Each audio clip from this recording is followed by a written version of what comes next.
चलिए जानते हैं दिल्ली की 25 बड़ी खबरों को सिर्फ 10 मिनट में। लेकिन उससे पहले वीडियो को लाइक और चैनल को सब्सक्राइब जरूर करें। दिवाली पर बड़े प्रदूषण को लेकर भाजपा और आप में घमासान। दिवाली की रात दिल्ली में प्रदूषण बढ़ने के बाद आम आदमी पार्टी और भाजपा के बीच जमकर जुबानी जंग छिड़ गई। आप ने भाजपा पर प्रदूषण निगरानी केंद्र बंद करने और डेटा में हेरफेर का आरोप लगाया, जबकि भाजपा ने पंजाब में पराली जलाने को जिम्मेदार बताया। मुख्यमंत्री ने कहा कि इस बार प्रदूषण पिछले वर्षों की तुलना में कम हुआ है और सरकार लगातार सुधार के प्रयास कर रही है। वहीं भाजपा ने इसे मात्र राजनीतिक बयानबाजी बताया और सख्त कार्रवाई की मांग। परिवार से नाराज 13 साल की लड़की रहस्यमयी तरीके से हुई गायब। दिल्ली क्राइम ब्रांच ने ढूंढा। दिल्ली में परिवार से नाराज होकर घर से लापता हुई 13 वर्षीय लड़की को क्राइम ब्रांच ने ढूंढ निकाला। परिवार ने गुमशुदगी की रिपोर्ट दर्ज कराई थी, जिसके बाद पुलिस ने तकनीकी जांच और खुफिया जानकारी के जरिए बच्ची का पता लगाया। यह ऑपरेशन बेहद चुनौतीपूर्ण था, लेकिन पुलिस ने महज कुछ घंटों में बच्ची को सुरक्षित ढूंढ लिया। उसके मिलने के बाद परिवार में खुशी का माहौल है और पुलिस की तत्परता की सराहना की जा रही है।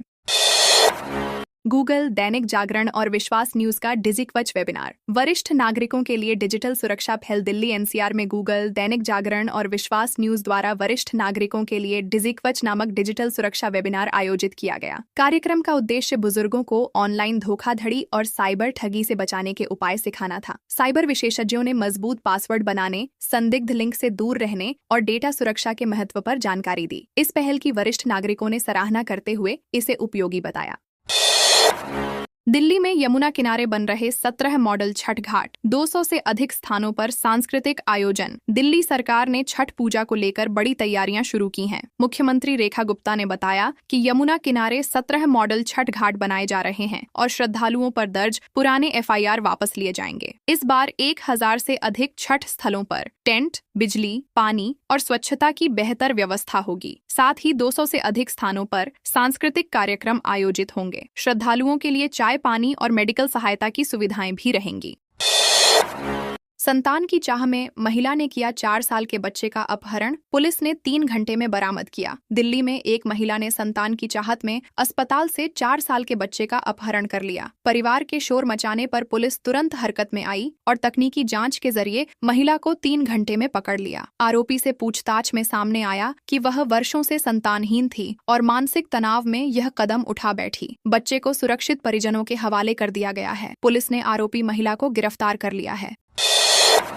पूर्वी दिल्ली के शिव विहार में बनेगी नई सड़क। 5 करोड़ का बजट स्वीकृत। पूर्वी दिल्ली के शिव विहार 33 फुटा रोड का निर्माण जल्द शुरू होगा। दिल्ली सरकार ने इस परियोजना के लिए निगम को 5 करोड़ रुपए का बजट स्वीकृत किया है। यह सड़क शिव विहार तिराहे से लोनी की इंद्रपुरी कॉलोनी तक जाएगी, जहां गड्ढों के कारण लोगों को लंबे समय से परेशानी थी। पार्षद शिमला देवी ने बताया कि सड़क और नालों के निर्माण से स्थानीय लोगों को बड़ी राहत मिलेगी और यातायात सुगम होगा। थप्पड़ के बदले मासूम की हत्या करने वाला गिरफ्तार। आरोपी ने कबूला जुर्म। दिल्ली के नरेला इलाके में 5 वर्षीय बच्चे की हत्या के आरोपी को पुलिस ने 24 घंटे में गिरफ्तार कर लिया। आरोपी ने स्वीकार किया कि उसने बच्चे के पिता से बदला लेने के लिए यह जघन्य वारदात की, क्योंकि पिता ने उसे थप्पड़ मारकर नौकरी से निकाल दिया था। पुलिस ने आरोपी के घर से खून से सने कपड़े बरामद किए हैं। आरोपी को न्यायिक हिरासत में भेजा गया है और मामले की जाँच जारी है। दिल्ली में छठ पूजा की तैयारियां जोरों पर। 70 से अधिक घाटों पर भव्य आयोजन की तैयारी। दिल्ली में छठ पूजा की तैयारियां पूरे जोरों पर हैं। नई दिल्ली और मध्य दिल्ली में 70 से अधिक घाटों पर पूजा का भव्य आयोजन होगा। प्रशासन और स्थानीय समितियां सजावट, सुरक्षा, साफ सफाई और रोशनी की व्यवस्था पर विशेष ध्यान दे रही हैं। नई दिल्ली में 23 समितियों को आयोजन की अनुमति मिल चुकी है। श्रद्धालुओं के लिए मेडिकल कैंप, जल व्यवस्था और चाय पानी की सुविधा सुनिश्चित की जा रही है। 50,000 की रिश्वत लेते पकड़ा गया डीड राइटर। एसीबी ने किया रंगे हाथों गिरफ्तार। दिल्ली एसीबी ने कश्मीरी गेट रजिस्ट्री ऑफिस के बाहर डीड राइटर केशव जोशी को 50,000 रुपए की रिश्वत लेते हुए पकड़ा। उसने एक वकील से रजिस्ट्री कराने के बदले 3 लाख रुपए की मांग की थी, जिसमें से पहली किश्त के रूप में 1.6 लाख तय हुई थी। शिकायत मिलने पर एसीबी ने जाल बिछाकर आरोपी को रंगे हाथों दबोच लिया। बताया जा रहा है कि वह ऑफिस के अधिकारियों के लिए दलाली करता था। मुठभेड़ में ढेर हुए बदमाशों का नेपाल कनेक्शन, बिहार चुनाव से पहले खुली मोस्ट वांटेड की क्राइम कुंडली, बिहार विधानसभा चुनाव से पहले दिल्ली और बिहार पुलिस को बड़ी सफलता मिली है। संयुक्त कार्रवाई में मुठभेड़ के दौरान 4 मोस्ट वांटेड अपराधियों को मार गिराया गया, जिनका नेपाल से कनेक्शन सामने आया है। पुलिस ने बताया कि ये अपराधी कई राज्यों में लूट, अपहरण और हत्या जैसी वारदातों में शामिल थे। चुनाव से पहले इन बदमाशों का सफाया शांति व्यवस्था बनाए रखने में अहम साबित होगा। पुलिस इनके नेटवर्क की जांच में जुटी है। जेएनयू में एबीवीपी ने प्रशासन पर पक्षपात का लगाया आरोप, लोकतंत्र की हत्या का किया दावा। दिल्ली स्थित जवाहरलाल नेहरू विश्वविद्यालय में एबीवीपी ने प्रशासन पर पक्षपात का गंभीर आरोप लगाया है। संगठन ने कहा कि प्रशासन कुछ विचारधाराओं को बढ़ावा दे रहा है, जबकि अन्य आवाजों को दबाया जा रहा है। एबीवीपी ने इसे लोकतंत्र की हत्या करार देते हुए छात्रों के अधिकारों की रक्षा की मांग की है। संगठन ने चेतावनी दी है कि अगर निष्पक्षता नहीं बरती गई तो विरोध तेज किया जाएगा।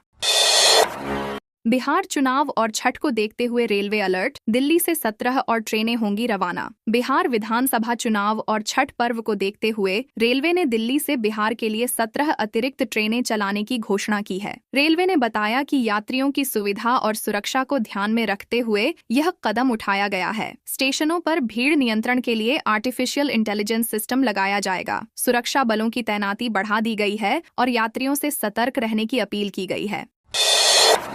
दिल्ली पुलिस को लंबे समय से चकमा दे रहा था शूटर, महिला कांस्टेबल ने सोशल मीडिया पर दोस्त बनकर किया। गिरफ्तार दिल्ली पुलिस ने सोशल मीडिया की मदद से लंबे समय से फरार एक कुख्यात शूटर को गिरफ्तार किया है। एक महिला कांस्टेबल ने आरोपी से ऑनलाइन दोस्ती कर उसका विश्वास जीता और फिर उसे पकड़ने में सफलता पाई। आरोपी कई गंभीर मामलों में वांछित था और पुलिस को लगातार चकमा दे रहा था। इस चालाकी भरे ऑपरेशन ने पुलिस की स्मार्ट वर्किंग का बेहतरीन उदाहरण पेश किया है। दिल्ली में कृषि भूमि का सर्किल रेट बढ़ने की उम्मीद। दिल्ली सरकार 17 साल बाद कृषि भूमि के सर्किल रेट को पुनर्निर्धारित करने की तैयारी में है। किसानों ने सरकार से 8.5 से 10 करोड़ रुपए प्रति एकड़ तक का नया रेट तय करने का सुझाव दिया है। दिल्ली पंचायत संघ ने मुख्यमंत्री को पत्र लिखकर भूमि अधिग्रहण की समस्याओं और उचित मुआवजे की मांग रखी है। सरकार अब नए दरों पर विचार कर रही है, जिससे किसानों को आर्थिक रूप से फायदा हो सकता है। 275 दिल्ली पुलिसकर्मियों को सेवा पदक का तोहफा, 189 उत्कृष्ट और 86 अति उत्कृष्ट पुलिसिंग के लिए सम्मानित। दिल्ली पुलिस के 275 कर्मियों को शानदार कार्य के लिए सेवा पदक प्रदान किए गए हैं। इनमें 189 पुलिसकर्मियों को उत्कृष्ट और 86 को अति उत्कृष्ट सेवा के लिए सम्मान मिला है। समारोह में वरिष्ठ अधिकारियों ने कहा कि यह सम्मान पुलिसकर्मियों के समर्पण और निष्ठा का प्रतीक है। इससे उन्हें और बेहतर सेवा देने की प्रेरणा मिलेगी। सम्मानित कर्मियों में कई जांच अधिकारियों और ट्रैफिक कर्मियों के नाम शामिल हैं। आईएफएस मुकुल आर्य की रहस्यमयी मौत पर कोर्ट ने नहीं दी विशेष जांच की अनुमति, याचिका खारिज। आईएफएस अधिकारी मुकुल आर्य की संदिग्ध मौत के मामले में कोर्ट ने विशेष जांच की मांग को खारिज कर दिया है। याचिकाकर्ता ने दलील दी थी कि मौत की परिस्थितियों की जांच एसआईटी से कराई जानी चाहिए, लेकिन अदालत ने इसे अस्वीकार कर दिया। कोर्ट ने कहा कि पहले की जांच में किसी गड़बड़ी के प्रमाण नहीं मिले हैं। मामले को अब बंद कर दिया गया है, जिससे परिवार निराश है। सांसदों के रहने के लिए बनवाए गए ब्रह्मपुत्र अपार्टमेंट में साजिशन लगाई गई थी। आग, पुलिस को संदिग्ध की तलाश। दिल्ली के ब्रह्मपुत्र अपार्टमेंट में सांसदों के आवास पर लगी आग के मामले में बड़ा खुलासा हुआ है। पुलिस की जांच में सामने आया है कि आग जानबूझकर लगाई गई थी। मौके से संदिग्ध सामग्री भी बरामद की गई है। अब पुलिस संदिग्ध की तलाश में जुटी है और सीसीटीवी फुटेज खंगाल रही है। अधिकारी बोले, जल्द ही दोषी को गिरफ्तार कर मामले का पर्दाफाश किया जाएगा।